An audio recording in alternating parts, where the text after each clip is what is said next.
100,000 pampaka. Stop. Billy Entertainment. Hey, Mama T, ndane brand new motor, brand new imba ine brand new sofa sha, brand new phone ine brand new shamwari, that's why nsinga phone. Brand new lover, uya ato exa kuitwa ngedemo gaya. Brand new hembe ne brand new boots, still tiri mupero sha. Mchiri kunzwa uya I brand new song iye mdara uya kupisa. Sarebuka na meda kupisa se heavy chimoko pa mubeda. Kutu brand new kuitira pa kufamba bondirova macha cause ndiri kupisa. Vagumbuka cause ndakavabuka mataka jakare Limpopo tayambuka. Andina kunzwa zvavanga vachitaura. Ndiri busy pa mic ndichishaura. Hanzi standard akutombo kunzwawo terera pa radio. Acha ndiri Mama T, ndane brand new motor, brand new imba ine brand new sofa sha, brand new phone ine brand new shamwari, that's why nsinga phone. Brand new lover, uya ato exa kuitwa ngedemo gaya.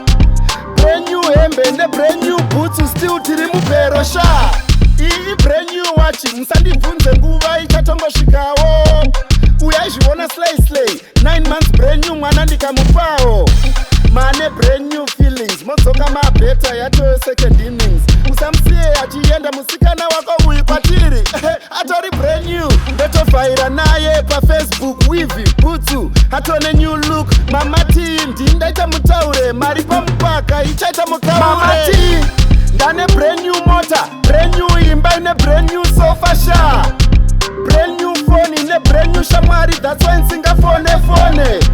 Brand new lover, uya ato exa kuitwa ngedemo gaya. Brand new hembe ne brand new boots, still tiri mupero sha.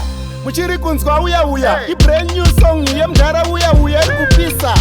Sarebuka na meda kupisa se heavy chimoko pa mubeda. Kutu brand new kuitira pa kufamba bondirova macha cause ndiri kupisa. Vagumbuka cause ndakavabuka mataka jakare Limpopo tayambuka. Dane brand new motor, brand new imba ine brand new sofa sha, brand new phone ine brand new shamwari, that's why nsinga phone.